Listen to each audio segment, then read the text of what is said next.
اس پیغمبر کو ہم نے جہان والوں کے تمام خلائق کے لیے رحمت بنا کر بھیجا ہے۔ حضور صلی اللہ علیہ وسلم کی رحمت صرف انسانوں تک محدود نہیں، جانور، حیوانات، جمادات، دریا اور پہاڑ، کائنات کی ہر چیز کو آپ کی رحمت سے حصہ ہے۔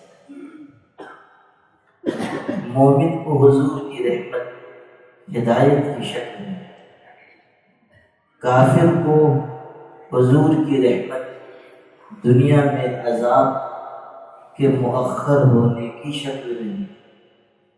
قرآن مجید میں کہا گیا جب تک آپ موجود ہیں لوگ عذاب سے بچیں گے۔ آپ صلی اللہ علیہ وسلم ایسے صاحب رحمت ہیں کہ منافق تک آپ کی رحمت سے محروم نہ ہو۔ مدینہ صلی اللہ علیہ وسلم کی رحمت ہے، آپ کے وجود کی برکت ہے کہ بظاہر انہوں نے ایمان قبول کیا تو دنیا میں ان کو امن ملا، قتل ہونے سے محفوظ رہے۔ جو اسلامی احکامات اور اسلام لانے کی وجہ سے جو فوائد ہو سکتے ہیں دنیا میں، وہ فائدے ان کو حاصل ہیں۔ مال غنیمت میں سے ان کو حصہ ملا۔ یہ آپ کو اس لیے بتا رہا کہ آپ اس بات کو سمجھ لیں کہ حضور کی رحمت صرف مومنین کے لیے، کافر اور منافق بھی آپ کی رحمت سے کسی درجے میں محروم نہیں ہوں۔ آپ دیکھیں کہ حضور صلی اللہ علیہ وسلم کی ذات کیسی سراپا رحمت و شفقت ہے۔ کتنے امور، کتنے معاملات ایسے ہم کو حدیث میں ملتے ہیں کہ حضور صلی اللہ علیہ وسلم نے ان کے بارے میں یہ فرمایا کہ میں نے یہ عمل صرف اس لیے چھوڑ دیا کہ کہیں یہ میری امت پر فرض نہ۔ آپ صلی اللہ علیہ وسلم خیال فرمائے کہ اگر میں مسلسل یہ عمل کروں اس کی وجہ سے یہ عمل امت پر واجب ہو جائے، فرض ہو، امت نہیں کرتا، آپ نے چھوڑ دیا۔ حضرت عائشہ کہتی ہیں کہ حضور صلی اللہ علیہ وسلم کوئی مستحب عمل فرمائے، آپ کو وہ بہت محبوب، آپ کرنا چاہتے مگر اس اندیشے سے آپ اس عمل کو چھوڑ دیتے تھے کہ کہیں میری امت پر یہ فرض نہ کر دیا۔ آپ تشریف رکھتے تھے، آپ نے صحابہ سے کہا حج کرو۔ ایک صحابی درمیان سے کھڑے ہوئے، انہوں نے کہا کیا ہر سال حج کرنا ہے؟ آپ خاموش ہو۔ انہوں نے دوبارہ اپنا سوال دہرایا، ہر سال حج کرنا ہے؟ آپ خاموش ہو۔ تیسری مرتبہ پھر انہوں نے سوال دہرایا، آپ صلی اللہ علیہ وسلم خفا ہوئے۔ آپ نے فرمایا اگر میں کہہ دوں ہاں تو تم پر ہر سال حج فرض ہو جائے، جتنی بات میں کہوں اس پر تم عمل کرو، جس چیز سے روک دوں اس سے رک جاؤ۔ اگر میں کہہ دوں ہاں تو ہر سال حج تم پر فرض ہو جائے اور تم اس کی استطاعت کر نہیں سکو۔ لوگ تو ایک ہی حج کرنے میں دشواری میں پڑ جاتے، اب تو بہرحال پہلے کی بنسبت آسان ہو گئی۔ پہلے تو یہ ہوتا تھا کہ لوگ اس ارادے سے حج کے لیے نکلتے تھے کہ اگر واپس آ گئے تو قسمت، اور اگر راستے میں رہ گئے تب بھی اللہ کی رحمت۔ جب لوگ زندگی کی طرف سے مایوس ہو جاتے تھے تب حج کے لیے جاتے، کوئی جوان شخص حج کے لیے نہیں جاتا، بوڑھے زندگی سے مایوس وہ چلتے تھے حج کے لیے۔ اسی روایت میں یہ بات بھی حضور صلی اللہ علیہ وسلم نے فرمائی کہ تم سے پہلے کے لوگ اس وجہ سے ہلاک ہوئے کہ انہوں نے زیادہ سوال کیا اور انبیاء کے سلسلے میں اختلاف کیا، اس وجہ سے وہ ہلاک ہو گئے، تم اس راستے پہ نہ چلو۔ اپنے علم کے اضافے کے لیے سوال کرنا اچھی چیز ہے، لیکن بیجا سوال کرنا، بلا وجہ سوال کرنا، یہ ناپسندیدہ چیز ہے۔ نبی کریم صلی اللہ علیہ وسلم نے 3 چیزوں سے منع فرمایا: زیادہ سوال کرنا، قیل قال کرنا، اور مال کو ضائع کرنا۔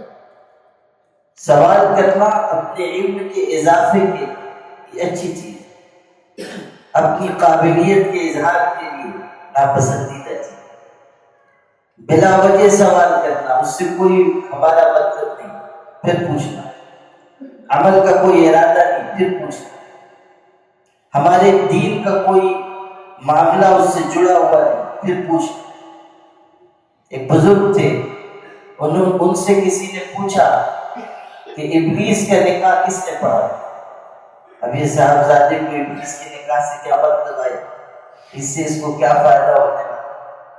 انہوں نے بھی بہت خوبصورت جواب دیا۔ جب اس نے پوچھا کہ ابلیس کا نکاح کس نے پڑھا، تو انہوں نے فرمایا کہ اس نکاح میں مجھ کو دعوت نہیں دی، میں حاضر نہیں تھا۔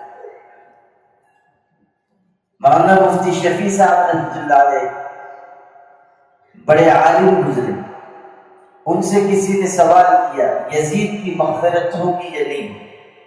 انہوں نے جواب دیا کہ یزید کی مغفرت سے پہلے اپنی مغفرت کی فکر کرنی چاہیے۔ آدمی کو یہ غور کرنا چاہیے کہ میرے ساتھ کیا معاملہ، غیر متعلق چیزوں میں نہ پڑے۔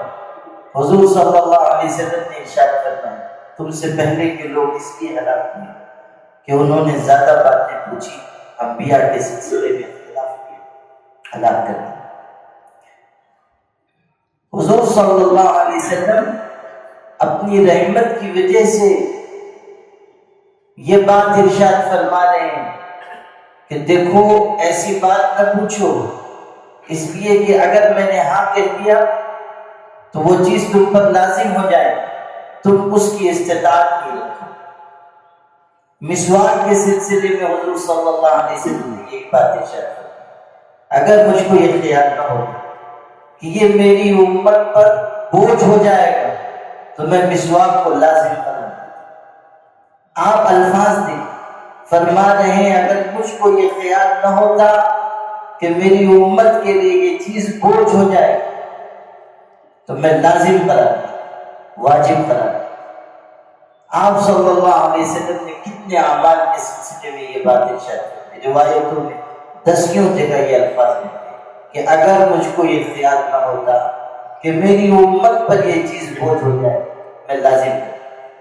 یہ آپ صلی اللہ علیہ وسلم کی رحمت ہے۔ مسلم شریف میں حضرت عبداللہ ابن عمرو ابن عاص رضی اللہ عنہ نقل کرتے ہیں حضور صلی اللہ علیہ وسلم نے ایک موقع پر وہ دعا پڑھی جو حضرت ابراہیم نے اپنی امت کے لیے مانگی، فمن تبعنی فإنہ منی ومن عصانی فإنک غفور۔ 13ویں پارے حضرت ابراہیم کہہ رہے اللہ پاک سے، اللہ میری امت میں سے جو شخص میرے راستے پر چلے وہ میرا ہے، اور جو میری بات نہ مانے تو تو بہت بخشنے والا رہے۔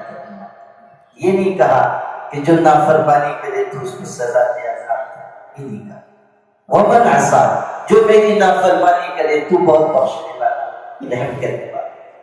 پھر حضرت عیسیٰ کی دعا آپ نے پڑھی، ان تعذبہم فإنہم عبادک، 7ویں پارے، اے اللہ اگر تو ان کو عذاب دے گا تو یہ تیری ہی بندے تو ہیں، وَإِن تَغْفِرْ لَهُمْ فَإِنَّكَ أَنْتَ الْعَزِيزُ الْحَكِيمُ، اور اگر تو معاف کر دے گا تو تو بہت زبردست ہے، حکمت والا ہے۔ حضرت عیسیٰ کی دعا ان کی امت، یہ دونوں پیغمبروں کی دونوں دعائیں حضور نے اپنی زبان سے ادا فرمائی، اس کے بعد دعا کے لیے ہاتھ اٹھائے اور صرف ایک جملہ کہتے تھے، اللہم امتی، اللہم امتی، اے اللہ میری امت پر رحم کر، میری امت پر رحم کر۔ اور آپ دعا کرتے ہوئے رو پڑے، یہاں تک کہ داڑھی مبارک پر آنسو گرنے لگے، داڑھی سے نیچے گرنے لگے، اتنا روئے۔ اللہ پاک نے حضرت جبریل سے کہا جبریل جاؤ محمد سے پوچھو کہ کیا بات، اللہ سب جانتا ہے، لیکن حضرت جبریل سے کہا جاؤ معلوم کرو کیا بات۔ وہ آئے، انہوں نے کہا آپ کیوں روتے ہیں؟ حضور نے کہا اپنی امت کی فکر کی وجہ سے، اپنی امت پر آنے والے حالات اور ان کے ساتھ کیا معاملہ ہوگا، اس کی فکر کی وجہ سے آپ رو رہے۔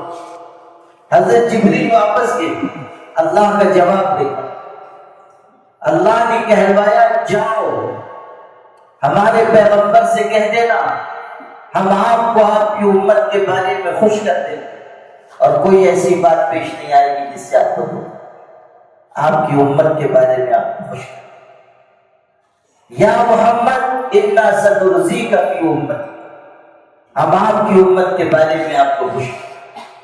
یہاں ٹھہر کر یہ نقطہ بھی سمجھ لیجیے جو علماء نے بعض روایتوں کی بنیاد پر بیان کہ یہ جو الفاظ ہیں کہ آپ کی امت کے بارے میں آپ کو خوش کر دیں گے، اس میں بہت بڑی بشارت یہ کہ حضور اس وقت تک راضی نہیں ہوں گے جب تک کہ اپنے آخری امتی کو بھی جہنم سے نکال لیں۔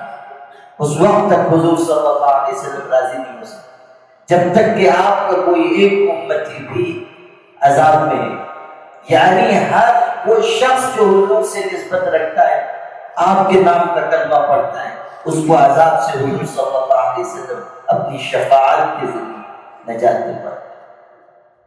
خود ارشاد فرمایا، یہ بھی رحمت دیکھیے، ارشاد فرمایا ہر پیغمبر کو اللہ نے ایک مستجاب دعا دی، یعنی ایسی دعا جو قبول ہو ہر پیغمبر کو۔ پیغمبروں نے اپنی دعا کے سلسلے میں جلدی دنیا میں وہ دعا مانگی، میں نے اپنی دعا کو آخرت کے لیے اٹھا کر رکھا ہے، قیامت کے دن میں اپنی امت کی سفارش کروں۔ میں نے اپنی دعا کو آخرت کے لیے اٹھا کر رکھا ہے، آخرت میں میں اپنی امت کی سفارش کروں۔ ایک موقع پر صحابہ سے پوچھا میری سفارش جانتے ہو، میری سفارش قیامت کے دن کن کے لیے ہو؟ صحابہ نے کہا وہی جو نیک ہوں گے، پرہیزگار ہوں گے، انہیں کی تو آپ سفارش فرمائیں۔ آپ نے فرمایا شفاعتی لأہل الکبائر من امتی، میں اپنی امت کے کبیرہ گناہ کرنے والوں کی قیامت کے دن سفارش کروں۔ یعنی وہ لوگ جو اپنی غلطیوں کی وجہ سے، گناہوں کی وجہ سے گرفت میں آئیں گے، سفارش کروں۔ حضور صلی اللہ علیہ وسلم کو سفارش کا حق اور اختیار دیا جائے۔ آپ اپنی امت کے بارے میں بلکہ پوری انسانیت کے بارے میں سفارش کریں۔ شفاعت کے دو حصے، ایک شفاعت آپ ساری انسانیت کے لیے کریں، حساب کتاب رکا ہوا ہوگا، خلائق پریشان ہوگی، اس وقت لوگ حضرت آدم سے کہیں گے سفارش کریں، تو کہیں گے مجھ سے میری چوک کے بارے میں پوچھ لیا تو میں کیا کروں؟ حضرت نوح سے کہیں اور پیغمبروں کے پاس لوگ جائیں گے، سب معذرت، یہاں تک کہ حضرت عیسیٰ کے پاس آئے، حضرت عیسیٰ بھی کہیں گے میں سفارش نہیں کر سکتا۔ اگر آج کوئی سفارش کر سکتا ہے تو حضرت محمد صلی اللہ علیہ وسلم، تم ان کے پاس جاؤ۔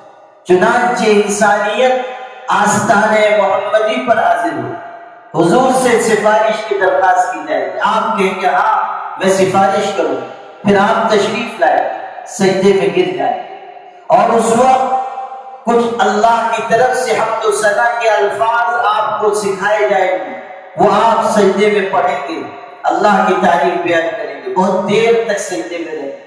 پھر اللہ کی طرف سے ارشاد ہوگا یا محمد ارفع رأسک سل تعطیٰ واشفع تشفع، محمد سر اٹھائیے، مانگیے عطا کیا جائے گا، سفارش کیجیے سفارش قبول کی جائے گی۔ یہ اختیار، یہ حق، یہ مقام قیامت کے دن اگر کسی کو ملے گا تو تنہا ایک ذات ہے، اور وہ حضرت محمد مصطفیٰ صلی اللہ علیہ وسلم۔ آپ سفارش کرنا اور آپ اپنی امت کے حق میں بھی سفارش کریں، یہاں تک کہ اتنے لوگ آپ کی سفارش سے جہنم سے نکالے جائیں جن کا کوئی شمار نہیں، اتنے لوگ آپ کی سفارش کی وجہ سے جہنم سے نکالے جائیں۔ تو حضور صلی اللہ علیہ وسلم فرما رہے ہیں ہر پیغمبر کو ایک مستجاب دعا دی گئی، دنیا میں اس کو مان لیا، میں نے آخرت کے لیے اٹھا کر رکھا ہے، آخرت میں سفارش کروں گا۔ یہ آپ کی امت کے حق میں آپ صلی اللہ علیہ وسلم کی رحمت ہے۔ قرآن کہہ رہا ہے لقد جاءکم رسول من انفسکم عزیز علیہ ما عنتم حریص علیکم بالمؤمنین رؤوف رحیم۔ سورۃ توبہ کی آخری دعائیں کیسی زبردست، کیسی امید دلانے والی، حضور صلی اللہ علیہ وسلم کا تعارف کرانے والی آیت ہے۔ ایسے پیغمبر تمہارے پاس آئے ہیں کہ اگر تمہارے پیر کے تلوے میں کانٹا بھی چبھے گا تو اس کی کسک ان کے دل میں محسوس ہو۔ تم پر اگر کوئی چیز بوجھ بنے گی اس کو محسوس کرنا، ان کو تکلیف۔ بالمؤمنین رؤوف رحیم، ایمان والوں پر مہربانی کرنے والے ہیں، رحم کرنے والے ہیں۔ قرآن میں آپ پڑھیں، اللہ نے اپنی شان بیان کی تو کہا ان اللہ بالناس لرؤوف رحیم، اللہ لوگوں پر مہربانی کرنے والا ہے، رحم کرنے والا ہے۔ وہی دونوں لفظ حضور کے بارے میں اللہ نے ارشاد فرمایا کہ جس طرح میں اپنی مخلوق پر مہربان ہوں اور رحم کرنے والا ہوں، ہمارے پیغمبر بھی اپنی امت پر مہربان ہیں، رحم کرنے والے ہیں۔ بالمؤمنین رؤوف رحیم، ایمان والوں پر مہربان ہیں، رحم کرنے والے ہیں۔ آپ کی آنکھوں کی ٹھنڈک نماز میں تھی، نماز آپ کو کتنی پیاری تھی، طویل نماز پڑھنا آپ کو کتنا محبوب تھا، رات کو نماز پڑھتے تھے پیر مبارک پر ورم آ جاتا تھا، اتنی دیر تک کھڑے رہتے تھے۔ یہاں تک کہ روایتوں میں یہ الفاظ بھی ہیں کہ پیر نیچے سے پھٹ جاتا تھا، اتنا لمبا قیام کرنا۔ مگر فرض نمازوں کی امامت کرتے ہوئے کبھی آپ کے کانوں میں کسی بچے کی آواز آ جاتی تھی، عورتیں بھی اس زمانے میں مسجد میں آتی تھی، بچے ہوتے تھے ساتھ، بچوں کے رونے کی آواز کان میں آتی تھی، آپ نماز مختصر کرتے تھے اور ارشاد فرماتے تھے کہ بچے کے رونے کی آواز کی وجہ سے میں نے نماز مختصر کر دی۔ جس چیز کو حضور کی آنکھوں کی ٹھنڈک قرار دیے آپ اس کو مختصر کر دیتے ہیں، امت پر رحمت۔ غور کیجیے، نماز مختصر کرنا۔ ایک مرتبہ لمبا سجدہ فرمایا، صحابہ کو حیرت ہوئی، پوچھا آج خلاف معمول بہت لمبا سجدہ ہوا۔ ارشاد فرمایا حسین یا حسن نمازوں میں سے کوئی کاندھے پر آ گئے، نماز کی حالت میں پیٹھ پر آ گئے، کھیلنے لگے۔ میرے دل نے گوارا نہیں کیا کہ میں سجدے سے سر اٹھا لوں اور ان کا کھیل رک جائے، اس لیے میں دیر تک سجدے میں رہا۔ جب وہ خود سے اتر گئے تب میں نے سجدے سے سر اٹھا۔ آپ غور کیجیے، بچوں پر، اولاد پر کیسی رحمت ہے، کیسی محبت ہے۔ حضرت انس نے حضور کی 10 سال خدمت کی، آپ کی زندگی کو بہت قریب سے جاننے والے کہتے ہیں ما رأيت احدا ارحم بعياله من رسول اللہ صلی اللہ علیہ وسلم، کائنات میں نے کسی کو حضور سے زیادہ اپنے اہل و عیال پر رحم کرنے والا، محبت کرنے والا نہیں پایا۔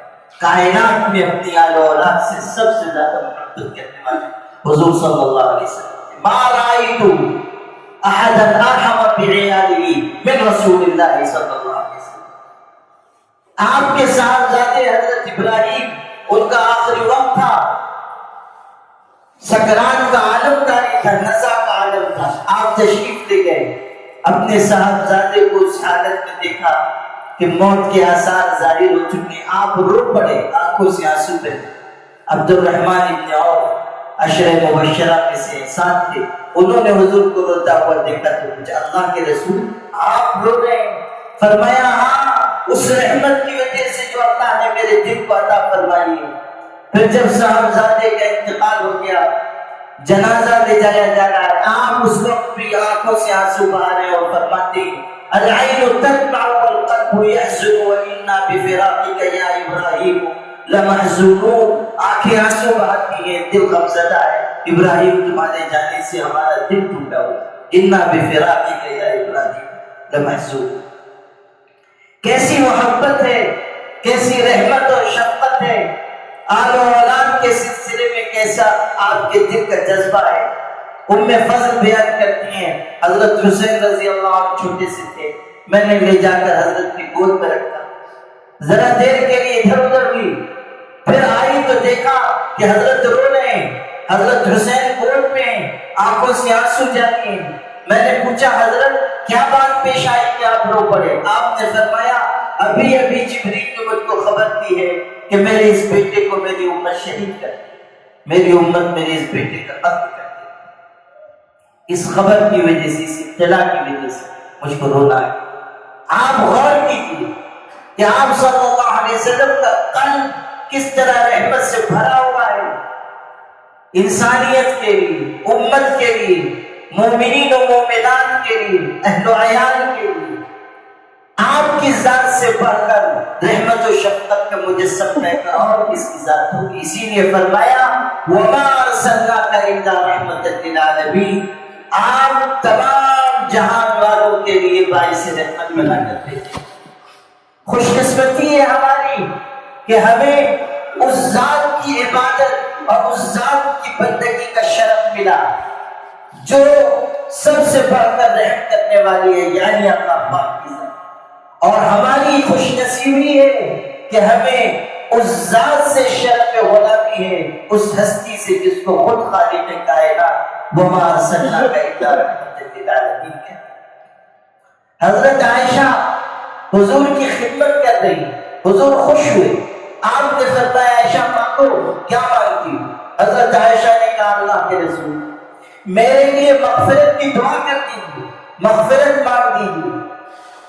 حضرت نے دعا دی اللہم اغفر لعائشہ ما قدمت من ذنبها وما اخرت وما اسرت وما اعلنت، اللہ عائشہ کے اگلے پچھلے کھلے چھپے سب گناہ معاف کر۔ حضرت عائشہ کو اس دعا سے اتنی خوشی ہوئی کہ ہنستے رہے، ہنستے ہنستے ان کی گود میں سر چلا، یعنی بہت ہنسے۔ حضور نے ان کو ہنستا ہوا دیکھا تو پوچھا عائشہ تم کو اس دعا سے خوشی ہو رہی ہے؟ انہوں نے کہا اللہ کے رسول آپ نے ایسی خوبصورت دعا کی، مجھ کو خوشی نہیں ہوگی تو اور کیا ہوگا؟ آپ نے اتنی خوبصورت، آپ نے دعا دی، حضور کی دعا تو مستجاب تھی، کہا آپ نے دعا دی۔